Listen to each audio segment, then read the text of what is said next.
And that's what the average consumer doesn't realize. They hear tariffs and like, oh, it won't affect us. But, 45% of the world's production is still China.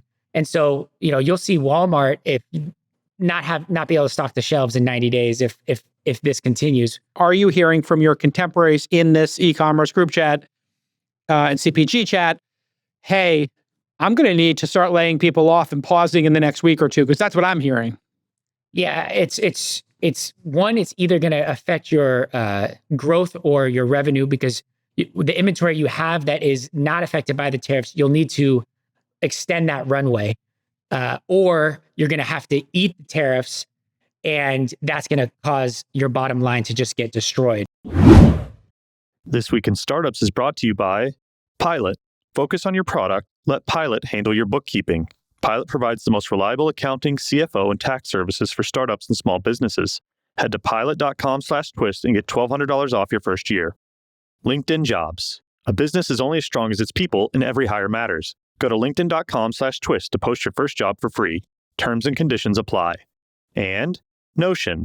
Notion combines your notes, docs, and projects into one beautifully designed space with AI built right in. Try it for free today at notion.com/twist.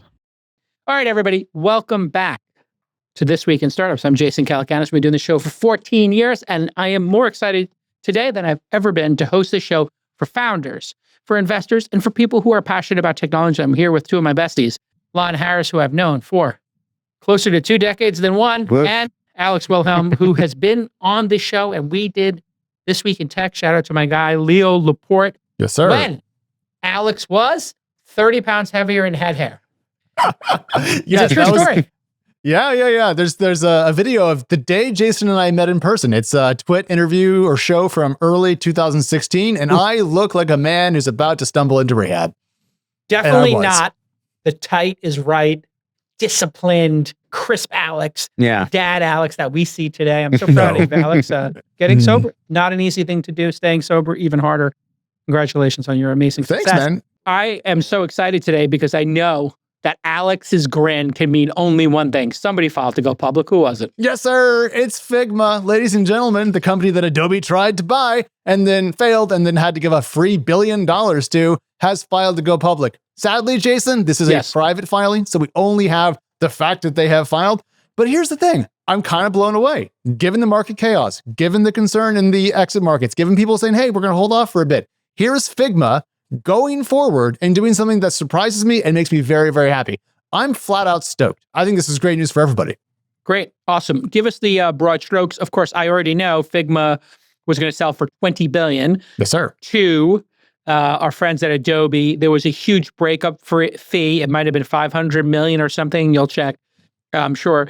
And then they couldn't do that, so they did a tender offer so their employees could cash out some shares. Don't remember the valuation there.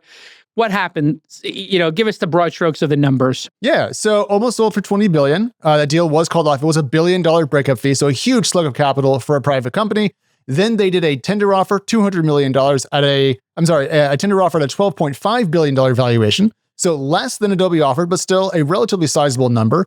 We don't know what valuation they're targeting in this IPO, but we do know that as of July of last year, their ARR was about $700 million, and they were tracking towards $1 billion at the end of the year. So this is going to be a really, really big debut. This is going to be a decacorn IPO. And I think it just goes to show that while we have talked a lot about M&A and the importance of it to recycle capital in the startup game, if a big deal falls apart, it is not a death knell for those investors. They might just have to wait a little bit longer. And so if you want to know who's going to win, the most active investors, Jason, in this deal were Index, Kleiner, Greylock, Sequoia, Durable Capital Partners, and Andreessen Horowitz. So lots of big names that are going to make a lot of money. Great. Awesome. The DPI getting distributions for paid-in capital has been incredibly low. So congratulations to the LPs and, of course, the employees and Dylan, the CEO. Here's a clip of Dylan on the program 7 years ago. But another firm we talked with was Greylock and John Lilly in particular. And John was like very transparent. I mean, he's like a very direct guy. And he's like, look, like, and to be clear, he was correct. And he says it with a lot of compassion, but he was like, I really like you guys. I like what you're doing. I think there could be something here, but like, I don't think you know what you're doing yet. You're not qualified. And to be fair, like we totally didn't. Agreed. And not just from like a business standpoint, which I mean, we're all learning all the time, but also from like a strategic standpoint. Yeah. Like we just didn't have the right strategy at that point. I have a question. I wonder if the $1 billion in breakup fee from Adobe is taxable or not. Now, the company, I'm sure, had a bunch of losses that carry forward. So even if, let's say, Figma during its, first decade lost some amount of money, most startups do, that would not be uncommon, then maybe that if that was actually considered income or I don't know how you structure it, they probably would have to pay corporate tax on it, but those forward-looking losses would be accounted against it. But now put yourself in Adobe shoes. This thing gets blocked. There obviously Figma is a potential competitor to Adobe in so many different spaces. Adobe gave them $1 billion. They bought out a bunch of their employees, the company did, making the company stronger. And now they're going to be a fully operational competitor in the public market. So this is fantastic for competition, even though I would have let this deal go through because it's so de minimis. And there's going to obviously be Canva on one side, on the prosumer side, you got Figma on this side, and then you have the new entrant, which is AI. And there are going to be 10 AI companies that really, are AI first, attacking Figma. Lovable we had on the program. They do designs. Squarespace, shout out to my friends at Squarespace. They have a website builder that uses AI. This technology is AI designing your website and talking to it is the future. So it's not like Figma and Adobe are not going to have endless amounts of competition, but this is great for the market. Klarna on hold, Figma going for it.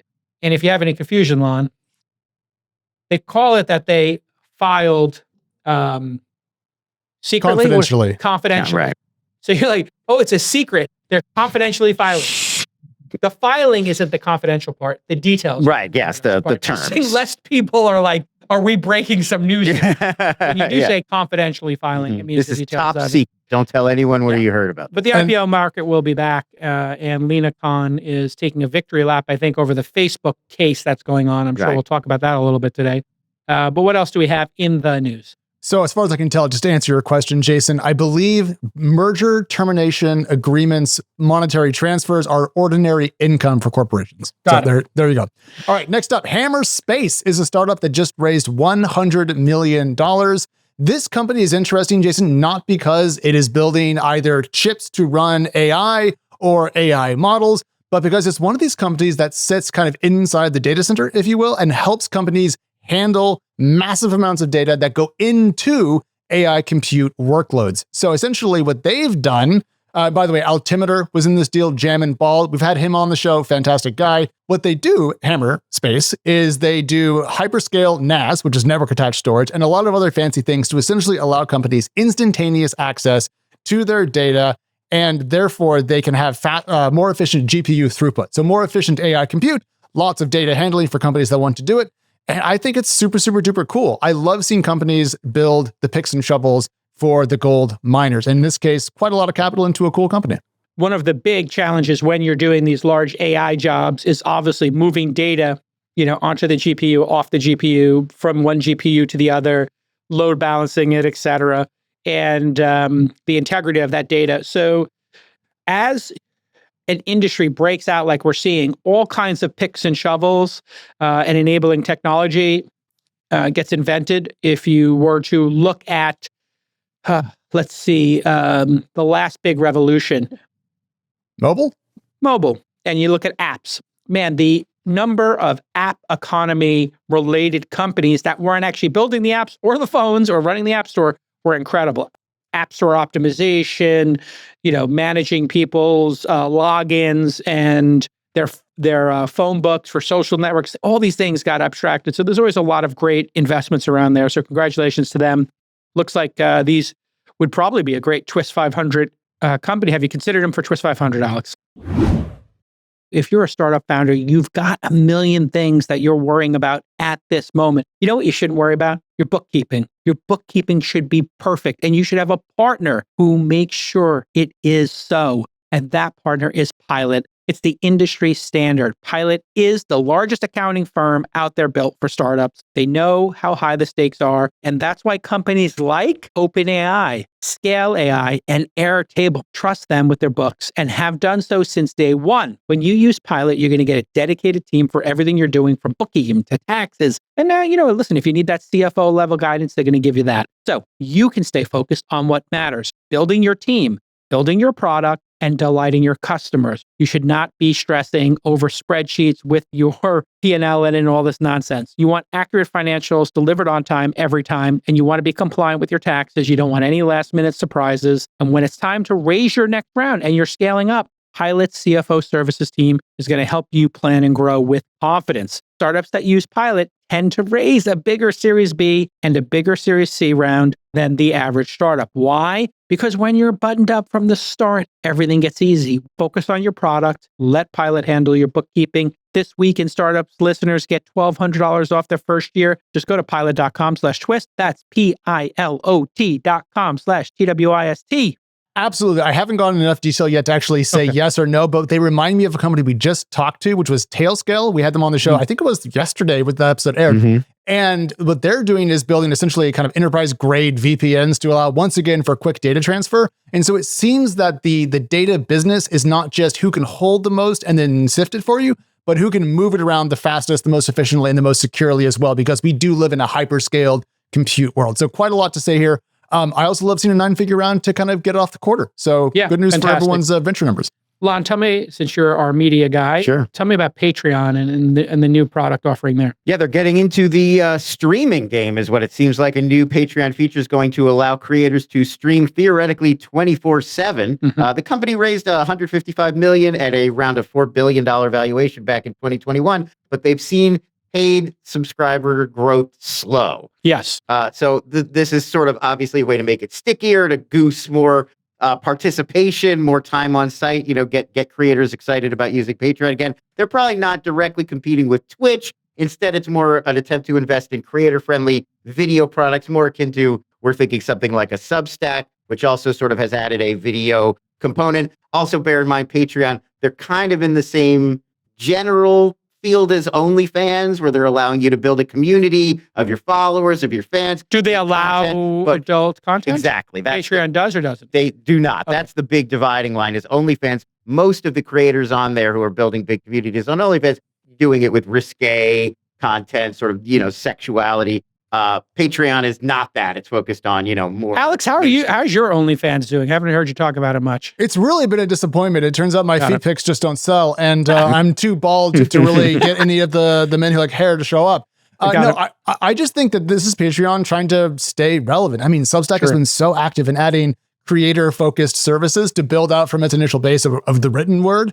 And Patreon, I think, just risks falling behind somewhere. And yes, they do have that, as Lon mentioned, Tiger, ZERP 2021 era valuation to deal with. But let's just pretend that doesn't exist and just think existentially, they need more juice. I showed some charts a second ago that just shows that the company's growth, in a lot of ways, from what we can tell from third-party data, has slowed down. And Jason, a mid-sized, unprofitable, low-growth Patreon's worth like $250 million, maybe?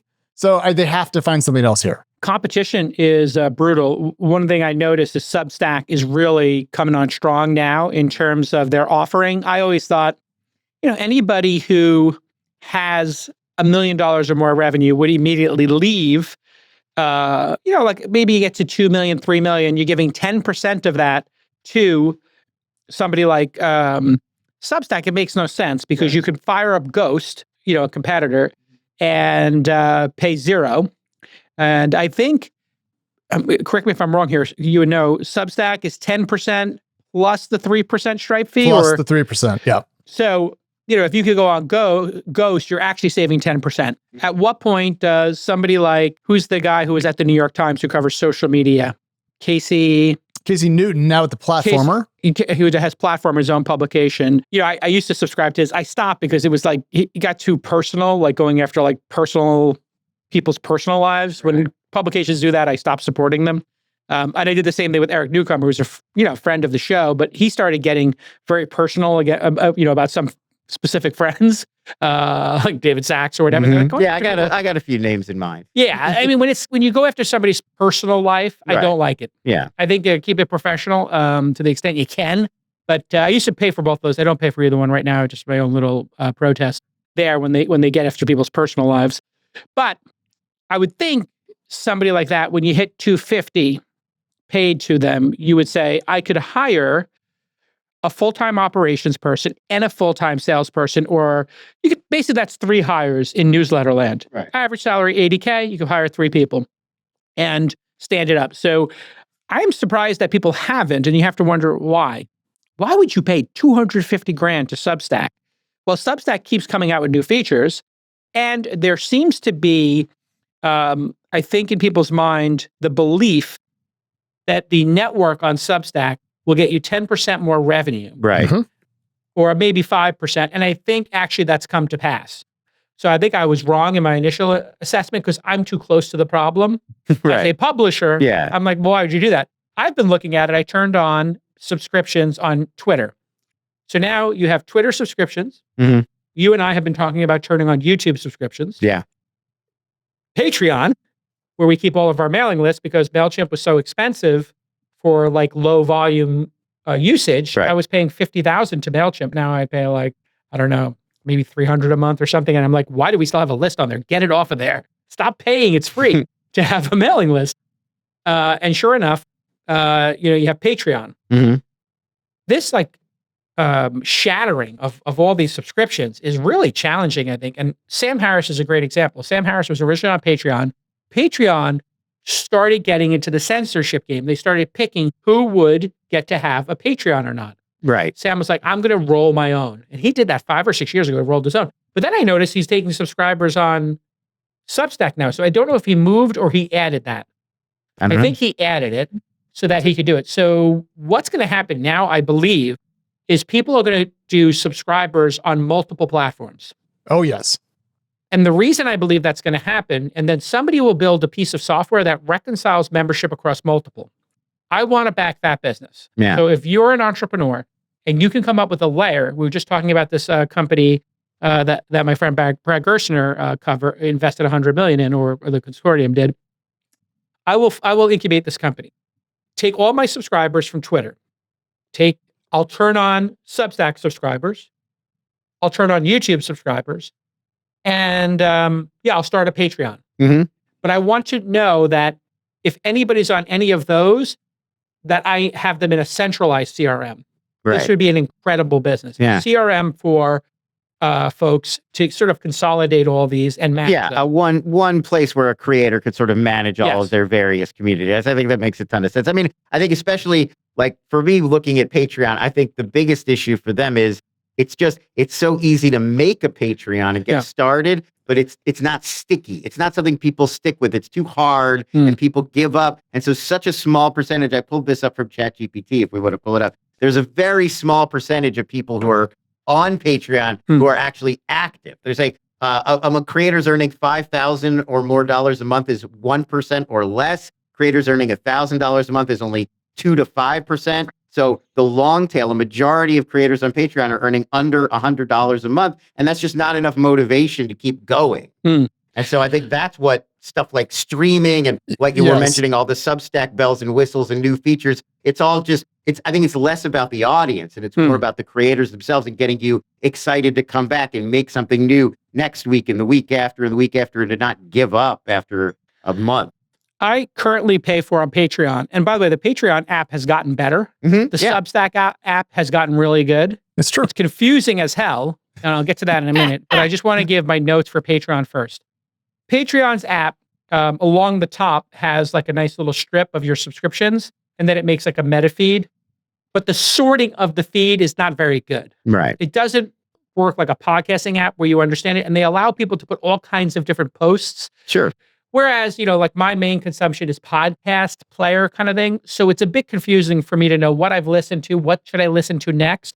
But I have the Video Archives podcast.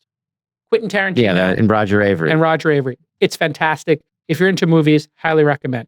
All right, we all know if you're a founder or even if you're a small business, you're thinking about your company 24/7, 365 days a year. That's the life of a founder. This is not clock in, clock out, 9 to 5 gig for you as the business owner. So when you're hiring, you want a partner that's as equally as committed as you are. And that's, of course, LinkedIn Jobs. LinkedIn Jobs is like your co-founder. They're going to make it so simple for you to post your jobs for free on LinkedIn, where there are 1 billion members. You're going to be able to share what you're posting and actually keep all the promising candidates organized in one place. And also, LinkedIn is going to help you quickly write a job and get it in front of the right people, whether you want to post for free or use some promotion to get it in front of even more qualified applicants.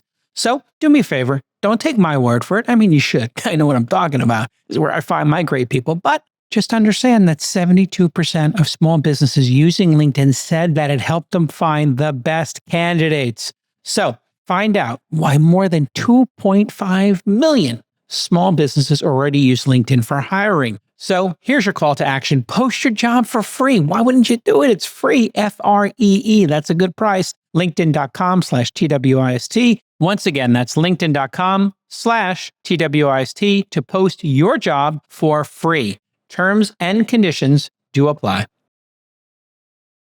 Then I subscribe to Lawfare. I love Lawfare because Trump does all kinds of illegal, crazy things. There's a bit of lawfare against him. Like he does something, they'll escalate some stuff from a misdemeanor to a felony. And you get these great lunatic lawyers, like former prosecutors. And they're awesome. And they'll do 45 minutes on the latest case. And it really, they had this like little segment they would do, Trump's trials and tribulations, based on the 6 or 7 active trials he had cases before this next term.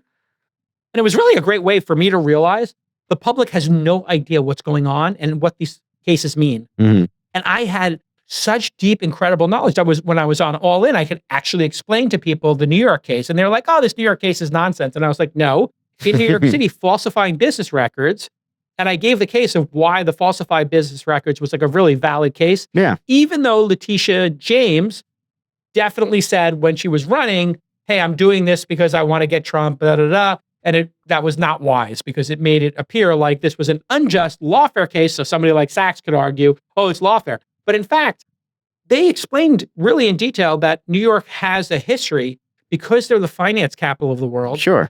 They want records to not be fraudulent. Yeah. Because they want people to trust businesses in New York and Wall Street specifically. SDNY, the Southern District of New York, infamous for bringing these kinds of cases. Yeah. They're the Wall Street prosecutors. Right. And they're like, what is this even case about? Like they always tried to dismiss it. And I was able to actually go into the nuance of them and say, falsifying business records is a crime.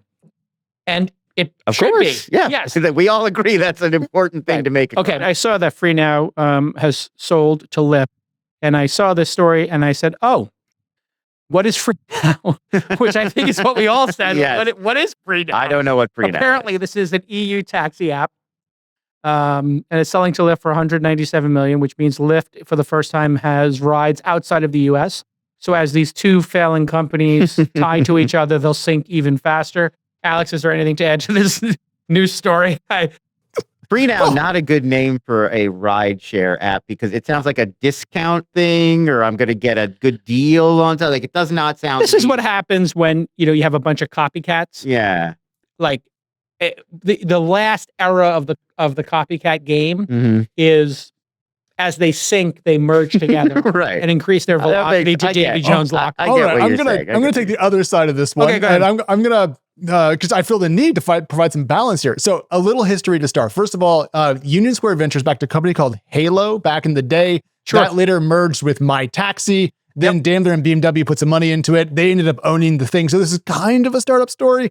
But what matters here is for Lyft, this is $1 billion in yearly bookings. It's a lot of market share in Europe. And I believe it's also adjusted EBITDA positive out of the gate, Jason. So it's not a profitability hit. It's expanding them and bringing more stuff into their orbit. If you're Lyft and you want to survive, maybe you still sink, but I can't fault them here. They really needed to have more than one market. Europe makes sense. Why not just buy into an existing functioning platform? I mean, it's a dick cap bounce. It's a fine thing to do. It's kind of like the TechCrunch story, sadly, where TechCrunch got bought by that company that's got all the Ziff Davis stuff, and it's just like, okay, a bunch of stuff is failing. Regent. We'll just put it all together, and the house of brands, putting this all together. There's probably a lesson in here. I don't know the details of it, of the original company, Halo, which I remember, and My Taxi, that kind of stuff. Those companies were probably too early, didn't have, the perfect timing. And then when Daimler and BMW start buying stuff and you have two different people who are corporations trying to compete with some other assets, it's like throwing together 4 different restaurants that have nothing to do with each other and all operate differently, and then making them into like a food court or something. It's the camel being the horse designed by committee thing. Correct. Yes. Yeah, it's destined for failure. Anyway. Investors kind of agree with you. I was expecting this to trade up on the news, but Lyft's actually down a little bit today, and they're worth about $11 a share, down from a 52-week high of around 19. So not looking good for Lyft, sadly. I want them to succeed, so I'm going to root for them here, but yeah, I can't really You know how expensive it's going to be to ship all those big fuzzy pink mustaches to Europe? They haven't used those in 1,000 years. Yeah, you're behind the times, old man. All right, lightning round. Hit me with 2 sentences. I'll give you my lightning reaction. Alex, you do one. Then Lon, you do the next one that you like best. Will do. Lightning round. All right. OpenAI is building a social network, likely focused around photos. It's not clear if this is going to be a big social push or merely something for OpenAI members to share tips and tricks. But I think, Jason, that everyone's going to want to have their own source of information that is not available to the internet. And so it's a smart move from OpenAI.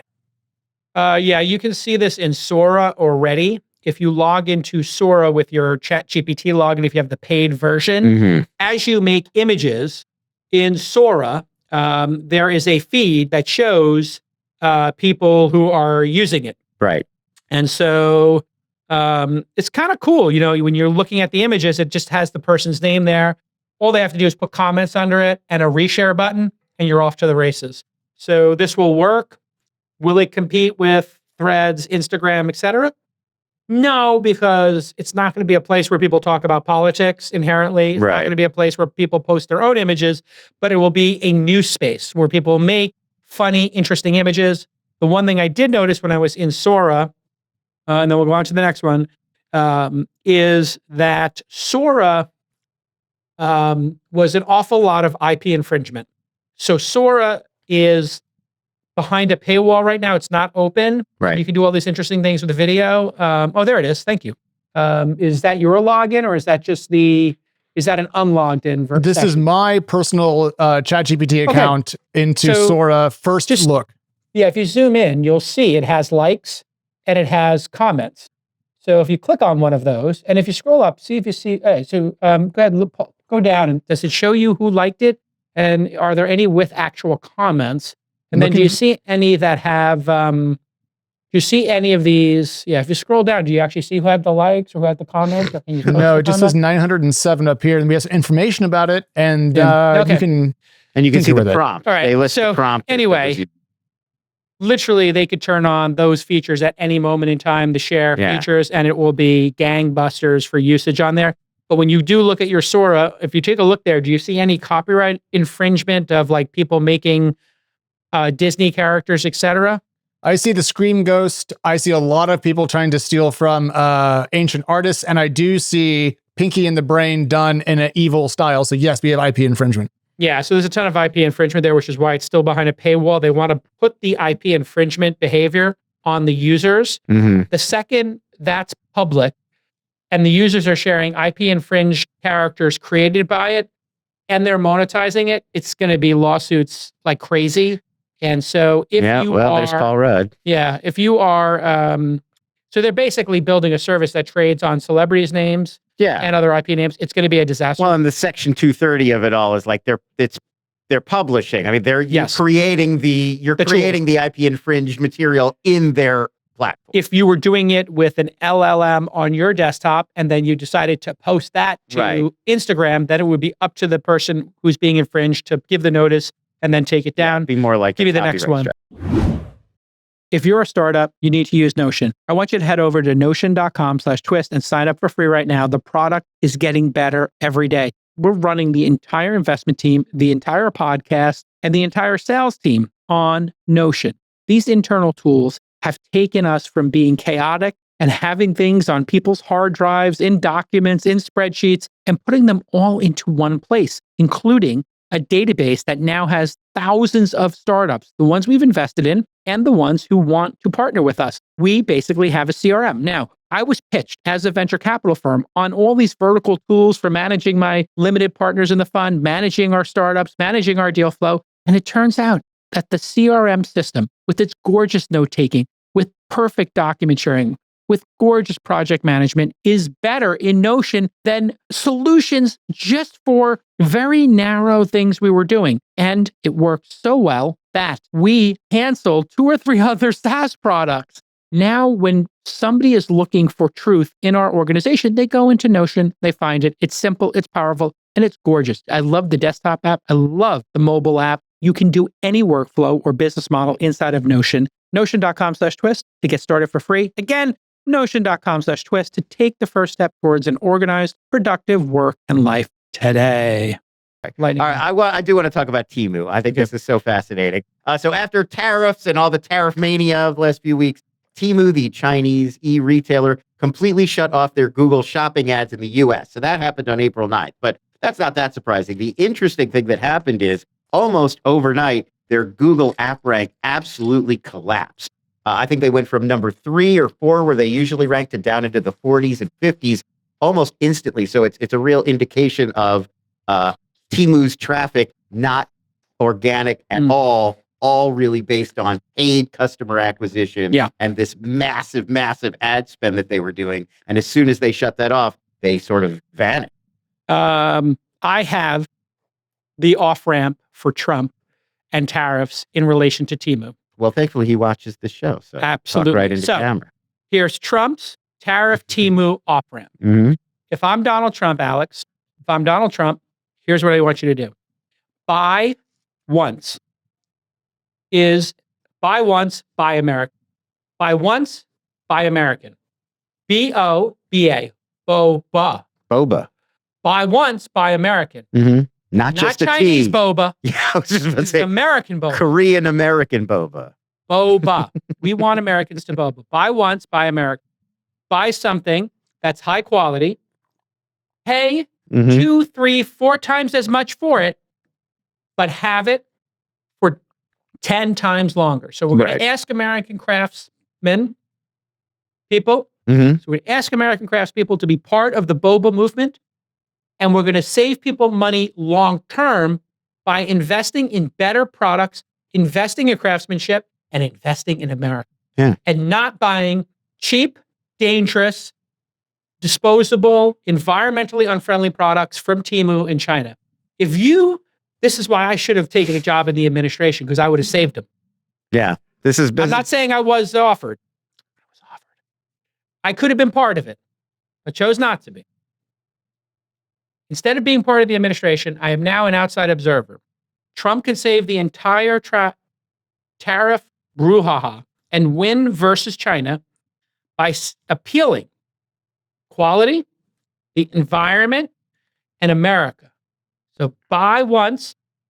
It's a really interesting concept, isn't it? Buy American. That's what we're trying to do, right?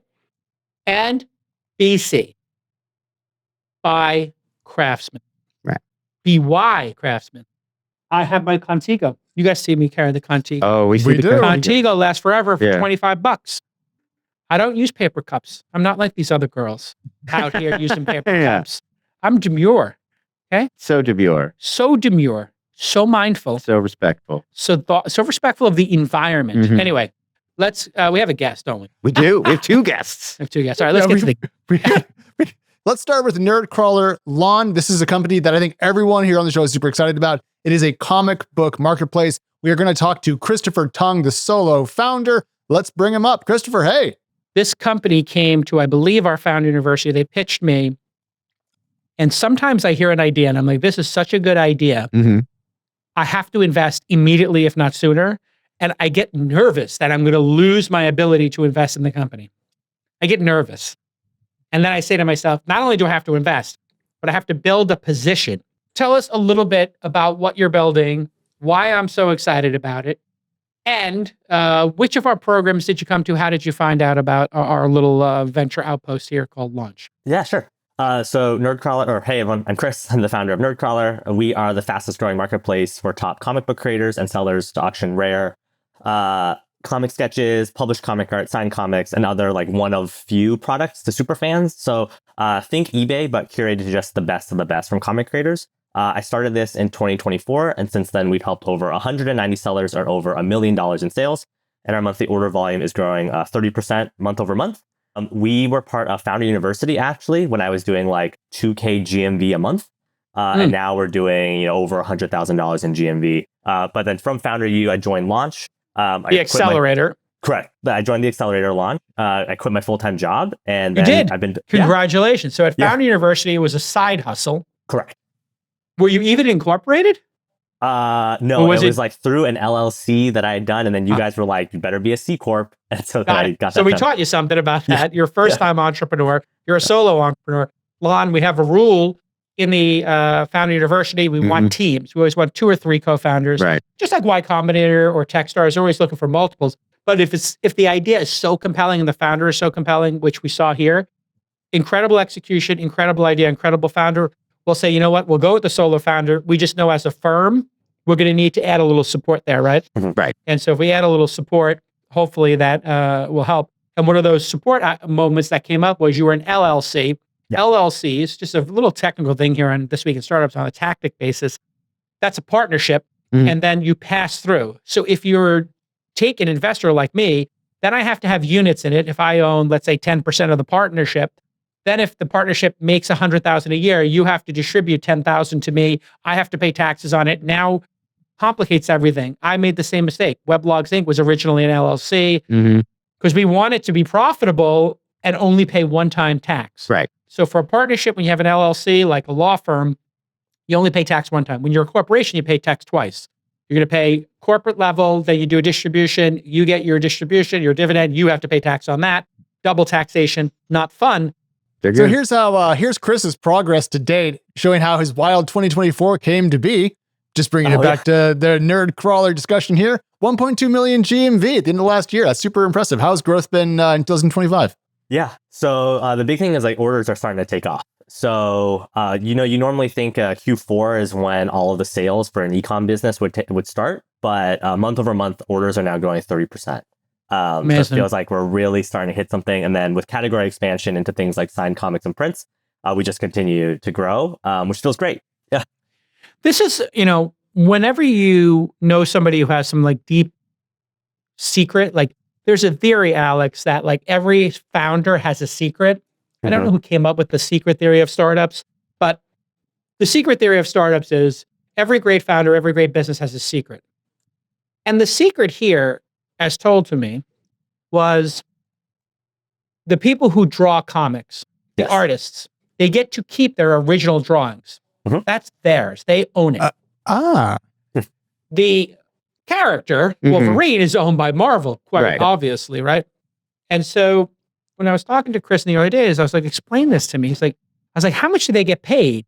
And Chris is like, they get paid terribly. And I'm like, explain it to me. So if I was going to draw a comic for one of the top 10 comic companies, and I drew the page, and I was just the person who draws it, because there's also somebody who colors it, I think. Correct. Yeah. So I draw it. What would I get paid by I don't want to pick any specific one. I just want generally a top 10 comic. For a top 10 comic / comic book label, what would I as an artist get? It's probably below $300 a page. What? Regardless of the higher up you go, it's probably close to that 300, but the page rates are lower than you would hope. And how many pages in a comic? 22. And the expectation is you'd probably get the book done in about 4 to 5 weeks for the publisher. And then you're trying to do multiple books at once to, pay your rent and buy $30. So I just want to go through the math there. 300 times 22 is 6,600 for the drawings. Right. Then the coloring, they get paid, I'm sure, a lesser fee. Less than that, yes. So that adds another, let's say, $100 a page maybe for the 22 pages. Colorist, yeah. Colorist, and now you're at like $8,000. And then somebody wrote it. Yep. They got paid as a writer. What does a writer get paid? for the script of a comic? That's a good question. That's not your business. Yeah, that I'm less familiar with, but the higher up you go, like the big names, because they have folks like Jeff Loeb, who's the showrunner of Daredevil, like he'll write books, and so he gets paid more than like the upstart kid. They probably get paid $50,000 to write a comic though, right? Or something like Less. that, 25. Yeah, 20. still, less. even Kevin Smith is not making that when he was Correct. writing Anyway. comics. Yeah, that's exactly right. Yeah. No way. So they get paid a pittance. Yeah. A comic book then love of the costs game. something to the effect of $10,000 to put together an I think episode. that sounds reasonable. I think What do you that call sounds it? An episode? An issue. Issue. An issue. So $10,000 an issue. How many issues in a season of a comic book? It depends. So like ideally like 10 to 12 if no Okay, one so is let's late. put it at 10, easy for math. So it's 100,000 to stand up the IP, basically, maybe 120 to stand it up, and then you got to print it. So if they make and then they probably make, what does a comic book sell for today? $5? Right $10? now it's like $4.99, $5.99. Yeah. Okay, so retail takes a couple of bucks of that, maybe half of that. So they're probably making $3 per comic. For them to break even on a comic, they need to sell, if they sold, let's say 50,000, they'd be at 150,000 in revenue. So got to sell 50,000 to break even. Does that sound about right? Yeah, that sounds about right. Yeah. Which is really a small number. I mean, it's not a giant number, but you just have to have a somewhat loyal following. It's a bit like the film industry too, where a huge book that sells massive can make up Power law business. other issues that don't do as well. It's a mutual fund. Got Right. it. So like that's why like DC, there's tons more Batman titles Correct. than there are smaller characters because that's carrying the weight for a lot of experiments and smaller runs. So for somebody who does this and makes, if they're drawing comic books for a living, they might make 50 or 100,000 a year in I think it's total. Yeah, like the top, the big people. So they're basically they're a wage slave, as we say in the business, right? Like, and you really get into where it becomes insulting when you've got a guy like, a Steve Ditko, who he's drawing Spider-Man for years. He's creating so much of that world and so many of those characters, really defining what we now think of as Peter Parker, Spider-Man, what that looks like. And yet he was getting paid piecemeal for all of this work. But Marvel owns Spider-Man everything for and all the villains and everything. So his estate's not making money for all these Sony movies. So what I love about what Chris is doing here is you're basically given the ability to double or triple their revenue a year. And in fact, a lot of them are already using tools like Shopify to sell direct to consumers, but they weren't getting distribution or they weren't capturing the true value of the work. And so even on our own platform, we've had some issues or moments where we've 5x earnings on like one sketch cover or one piece of art. Notably, an artist was like, the money allowed me to throw my daughter a birthday party, right? And so that stuff is fantastic. Yeah. All right, listen, great job on the business. The sky is the limit. It's a marketplace. We love marketplaces here. I've done pretty well with Thumbtack, Uber. Anything you're struggling with now as we wrap? Yeah. Anything that's challenging? I would say like, Jason, your background with marketplaces, right? You talked about quite a few. We're at 1 million GMV, growing really fast. What are some things that you saw that allowed a marketplace to break out and hit that like 10 million GMV or rocket ship to 50 million GMV? Yeah. So supply, demand. You have to build a team where one group is solely responsible on supply. And then one individual is solely responsible for demand. So you as the CEO can meet with them and yell at them. I'm sorry, inspire them to great. Right, of course. But demand excellence. What happens in a startup is if people don't have a clear lane, they're like, oh, I was working on getting a couple of more artists, but then I was doing an ad test for demand, but I did a little bit of both. And everybody's like, the peanut butter getting spread thin. You have to set aggressive goals. I want you to meet with 10 artists. I want you to reach out to 10 artists a week. I want you to get on the phone with them. I want second calls. I want to hear why they will do it, why they won't. And by the end of the year, I want to have, an extra, if you're doing 10 a week, 50 weeks, 500 meetings, I want 250 artists on here. And of those 250, I want, every single one of them to have sold 3 pieces. So I want 750 people. Now, wait a second. Who's responsible for the selling of the pieces? Oh, that's the demand side, not the supply. So one person got those artists. Now the other side has to make sure that those artists have the register ring. So now you put another person on, get somebody to buy that. Okay, well, what is it going to take to get somebody to buy it? Well, maybe they put up the wrong prints. Maybe they didn't frame the prints. Maybe they didn't take good pictures of the prints. Maybe we didn't SEO the prints. Maybe we didn't pick the right artist, whatever. Or maybe we need to buy ads. Maybe we need to do some PR, some marketing to get people to know that this is possible. Maybe they need to do some blocking and tackling like, hey, this is Spider-Man. We've got some Spider-Man here. How come we are not finding the Spider-Man group on Facebook or putting these tagged properly on Instagram or doing a TikTok around Spider-Man and the different characters and the marketplaces, and you could own this. So that's really what you have to do is get those two pieces dialed in. Yeah, I love that. Awesome. Go. Jason, Get back thank to you so work. much. All right. Thanks so We'll much. see you soon. Bye. All right, take care. This thing's going to be $1 billion company. It's a great idea. $1 billion company. I think what it does so well, when you would go to old school comic book conventions, I'm sure you know. A lot of times in New York, the Roosevelt Hotel. Right. Artist Alley used to be like the prime attraction where you could go and Yes. meet comic Yes. book artists and He get them could to do draw that. things.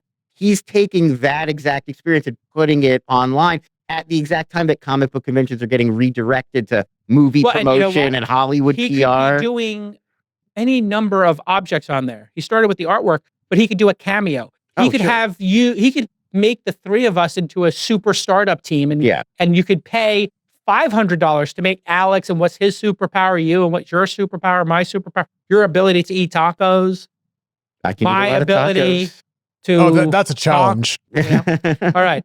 I want to talk. I do love tacos. Let me do this one up. We've been trying to make sense of the tariff policy.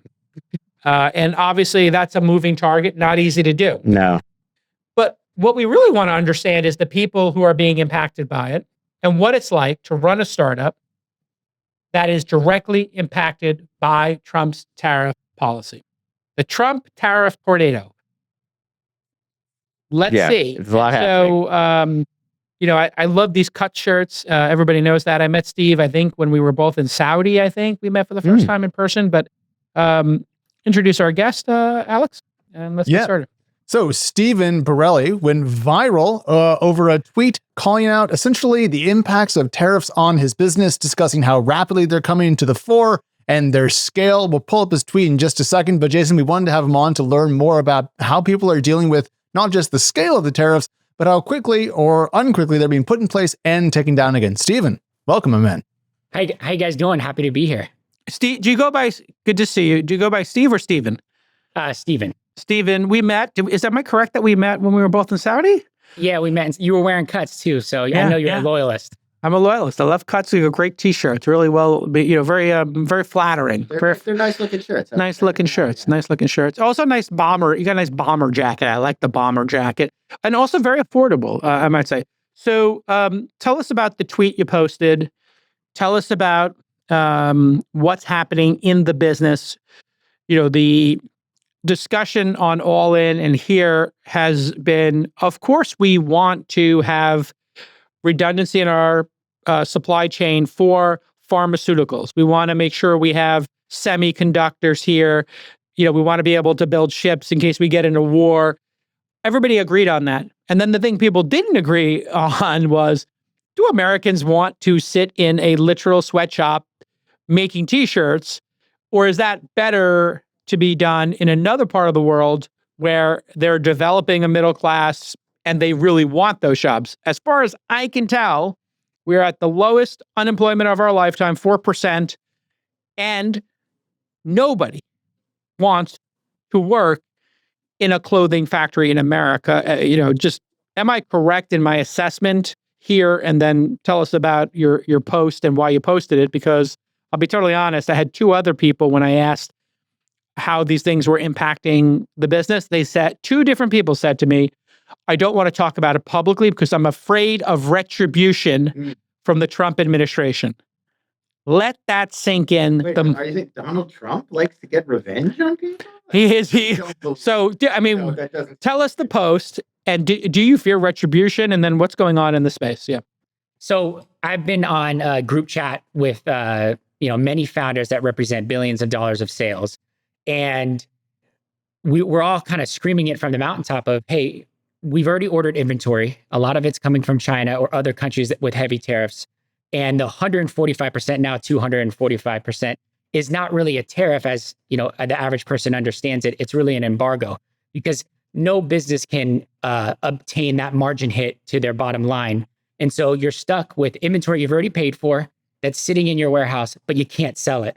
And so what a lot of business owners are doing is saying, hey, well, let's go to a different country. But because there's so much uncertainty of where to go, it's causing chaos in businesses. And my prediction is if this goes on for 60 or 90 days, a lot of businesses won't make it because they won't have inventory to sell at a profit, or they're just going to have to like slow down massively. So they let their inventory last them, instead of 30 days, it'll last them 60 days and their revenue will go down.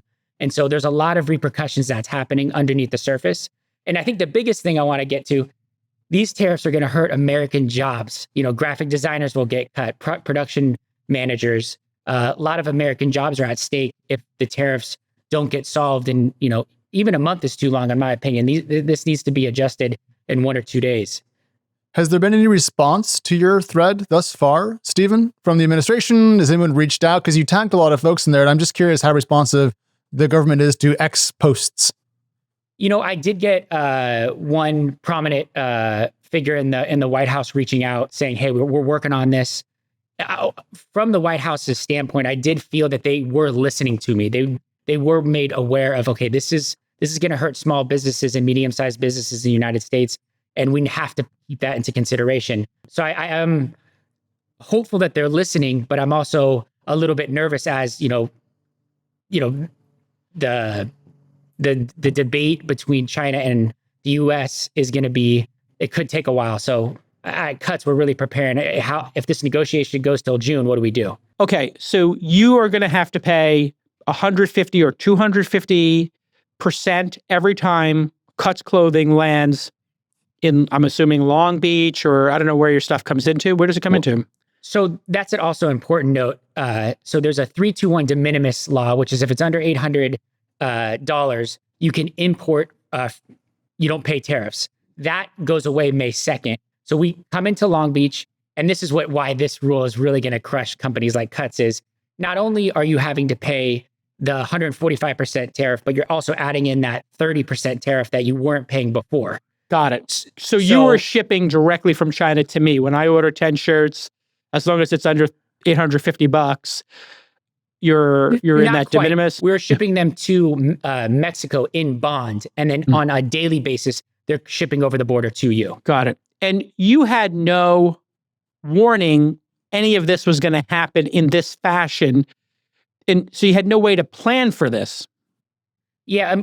When Trump was picking up steam, we started to move a lot of our production to Vietnam. But stuff like that, this is another big point. You can't just pick up and move overnight. It takes time. To move production facilities, it could take as long as 6 to 9 months.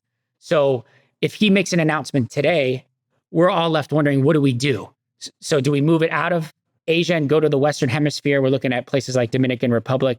But again, the time it's going to take for us to move versus the effects of trying to sell items at 145% is really damaging for small businesses. Are you going to just pass this on to consumers like they're instructing you to? The administration's position is kind of like, hey, Americans have gotten used to cheap clothing. I'm not saying yours is cheap. I'll say the word affordable because you actually produce high quality shirts. Is one of the reasons I picked them, and they're not cheap. I think your shirts are $50-$60 I pay for them. Am I right? Yeah, $50-$60. So we, at 145%, there's no passing that to customers. That's the part people don't understand. It's an embargo. We're not going to sell those items. Because people just won't pay 2.5x what they currently cost? Yeah. Okay. Think about a jacket that you have. Sure. It's it's a $50 jacket, 2.5 times that. The MSRP's got to go up too much where the demand would just be shrunken. Where would you put the MSRP to make the same profit level-ish, ballpark? So for a t-shirt, if it was, we would have to sell it at $80-$90 to get the same profit margin. Got it. So you basically got to double it. And now, I guess the major concept, if there is a concept behind these tariffs, is people in America want these jobs. You've been running Cuts. This is a very successful company. I think you have hundreds of thousands of customers, I'm going to guess, and you sell millions of products, millions of items a year. Am I ballpark correct? Ballpark, yep. Perfect. So this is a vibrant business. You must have, and you've been doing it for 5, 6, 7 years? Yep, right around there. So you've been at this almost a decade. You know what you're talking about. You must have considered at some point making it at those sweatshops, those factories in Los Angeles. I know these because when I lived there, I knew people who were in the schmatza business. They told me they had illegal aliens working there, off the books, all this kind of stuff. It's a little bit of a gray market or underground market. Am I correct in describing what my friends told me was happening in downtown LA? I don't know that I would call it sweatshops, but it's 30 years behind where Asia is right now. Got it. Back in the 80s, a lot of about 90% from the 80s to now has left LA. And so, but the factory supply chain and the machinery is so outdated that the yield that it takes to make one shirt in the United States, you can make 5 in Asia. So I'm all for, and that's what I wanted to clearly say in my post, I'm all for bringing manufacturing back to the United States and being a part of Trump's mission, but it's going to take, just like China does, grants or government programs to build that infrastructure. But if it's done the way it is now, hey, you just have to move. It's okay, so this is important for everybody to understand. It would take, I think at a minimum, quarters, but probably low years to build out the capacity to make T-shirts, to make clothes the way they make them in Vietnam and China. You're going to need a couple of years to build out those factories. You're also going to need what I would think would be hundreds of millions of dollars in factory equipment to service Americans, maybe billions. And that money's got to come from somewhere. And there's not an entrepreneurial base that wants to invest in that. Therefore, and then there's finally the people to work in those factories. So my understanding was it was undocumented, dare I say, illegal aliens. I'm not sure what the politically correct rule is in terms of how we describe people today, but undocumented workers, non-U.S. citizens are the ones who are currently probably working in these sweatshops. And maybe I can't even call them sweatshops, factories. What's the reality of workers? If you did have the new machines, what type of workers do you need to maintain those new machines? And what education level do they need to have? And are Americans wanting those jobs? Yeah, that's going to be the tricky part. When I did talk to the administration, I think this would be, if we did want to bring in more, like you've talked about on All In, these are jobs that we could get people to get their green cards, but I don't see a lot of current Americans wanting to do these jobs. So I do agree with you. Because they would be minimum wage jobs. Yes, minimum wage. Minimum wage federal, like $8 an hour or whatever it is, 7 and change, or like LA minimum wage, which probably is 15. Yeah, that's why places like LA probably wouldn't be able to exist. Because even in that minimum wage would be too hard to compete. So you got to put it in, I don't know who actually uses the federal minimum wage. I'm going to guess like Alabama or some places. You have to put it in a place where people probably also don't want those jobs. So is there any realistic path for clothes to be made in America that you see? It would take billions of dollars of infrastructure, and then you'd have to create a alliance of companies that said, hey, we're going to help do this, but then you'd have to grant them, call it like a discount on federal funding, similar to what China does. China will give grants to the businesses to subsidize it. That's what would have to happen for it to get off the ground in the United States. All these e-commerce companies, if I could just say one thing, we're living the American dream. Cuts was started, bootstrapped, didn't raise a ton of money. And we've sold hundreds of millions of dollars. We employ hundreds of people. E-commerce is the lifeblood of the American dream today. We started with $50,000 that I saved up when I was living at home. My plea to the administration is just remember us. I'm a free trade guy myself, so you're beating my drum here, if that makes sense. So I'm really glad you're making noise about this because, my gosh, we don't need to have embargoes on trade with some of our largest partners suddenly. It just doesn't make a lot of sense to me. And that's what the average consumer doesn't realize. They hear tariffs and like, oh, it won't affect us. But, 45% of the world's production is still China. And so, you'll see Walmart not be able to stock the shelves in 90 days if this continues, which I don't think it would, because it would just cause too much pain for, some of the way bigger businesses. So we're but 10 weeks out from store shelves being impacted. I've been told by a number of people that layoffs are scheduled in the next week or two for companies in your zone. I'm not saying you're planning layoffs or furloughs, but it would seem to me if you can't inventory, are you hearing from your contemporaries in this e-commerce group chat and CPG chat, hey, I'm going to need to start laying people off and pausing in the next week or two? Because that's what I'm hearing. Yeah, it's one, it's either going to affect your growth or your revenue because the inventory you have that is not affected by the tariffs, you'll need to extend that runway, or you're going to have to eat the tariffs, and that's going to cause your bottom line to just get destroyed. I mean, 145%, it eats into almost all your When margin. do you think we'll start seeing the first of the layoffs? If this isn't resolved. I would be willing to bet in a week you start to see it with some of the bigger companies. Wow. And then it really starts after May 2nd. It's literally what I heard. Literally, your intel is the same as mine. People are saying there's layoffs coming in the next week if this doesn't get resolved. So there's a big date coming up, May 2nd. Why is that big date? 321 goes away May 2nd. So like a lot of Walmart is direct imports from China. That can still happen now. And this is the de minimis rule. Yes. It's rule 321, but in the industry, they call it 321 because that sounds cooler. Yeah, it's the de minimis, under $800. So, and if we were going to get out of that, if we were going to get rid of that rule, would not the more thoughtful way to do it to be to say on this date in 6 months, 12 months, somewhere a number between 6 and 12 months would be easily or more easily absorbed by the industry, yeah? Yeah, I think that's the biggest thing that if I was planning this, and I know that I don't know how this goes into the negotiation, but give manufacturers 6 to 9 months to plan and put the tariff at 400%. Make it so clear that you can't do business in these countries and just tell us what to do. Every time you change it day to day, it produces a ton of uncertainty, and uncertainty makes businesses very hard to run. This is so poorly executed, and it doesn't need to be this. I don't understand where the win comes from doing something so poorly executed. And it's so disruptive to small businesses, which is my wheelhouse. Small to medium-sized businesses is the business model. Those are the businesses I know best. This is so disruptive for them, and it's so unnecessarily disruptive.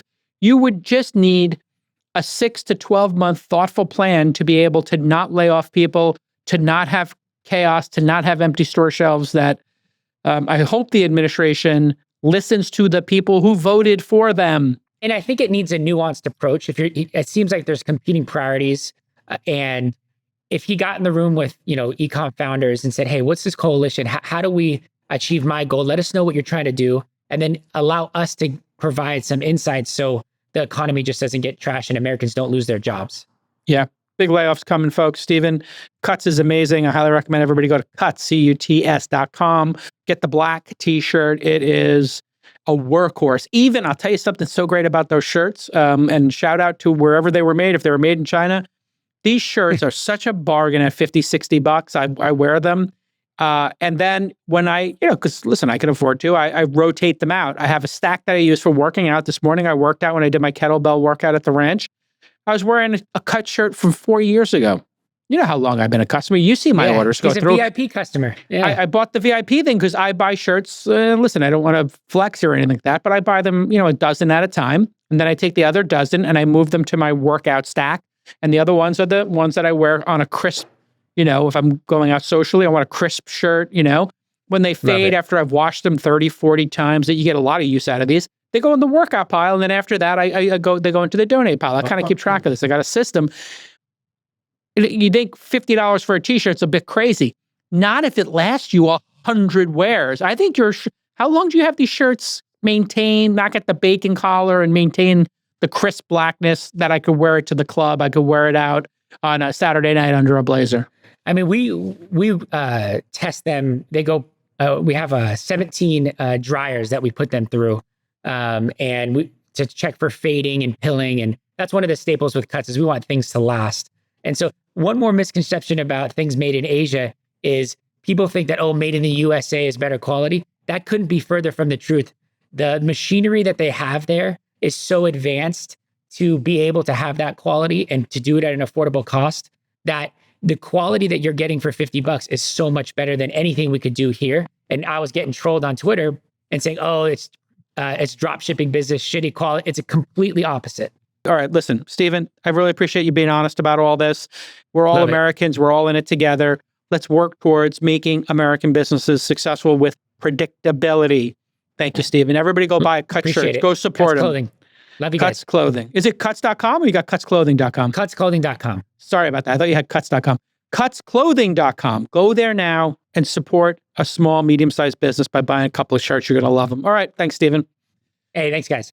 All right, Jason, just before we go, back in December, we had Varun Mohan, the founder of Codium, which was making the windsurf IDE.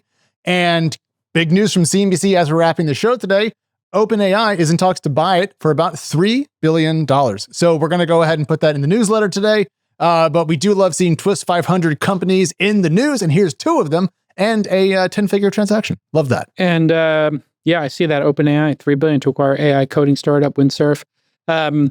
Also, just now these tariff fears are hitting the market again. So NASDAQ off 4% at the taping of this show on Wednesday. Oh, my Lord, S&P down 2.84 and the Dow Jones almost 2%. The VIX up 12%, Yes. almost 12%. It's just Brutal. makes no sense what we're doing here, folks. Somebody's got to get through to Trump himself and just let him know this kind of chaos is not going to be good for anybody. No. And you're playing with, the thing I really object to here, Alex, about this whole thing is they have not communicated to the American people, to entrepreneurs, and to the rest of the world what success looks like. What is the goal here? Like, where are we trying to get to? How many jobs? And, I gave you that homework to do of like, how many jobs we're trying to create. I'll save that for Friday, unless you want to just give it to us real quick. But No, there's a lot. We have lots of material on the domestic ship industry, labor's degrees, the impact of the CHIPS Act, community colleges, technical roles. I got a package for you, Jason. So let's give it some time. let's give it some time. We'll talk about that on Friday. We'll see you all next time on This Week in Startups. Bye-bye.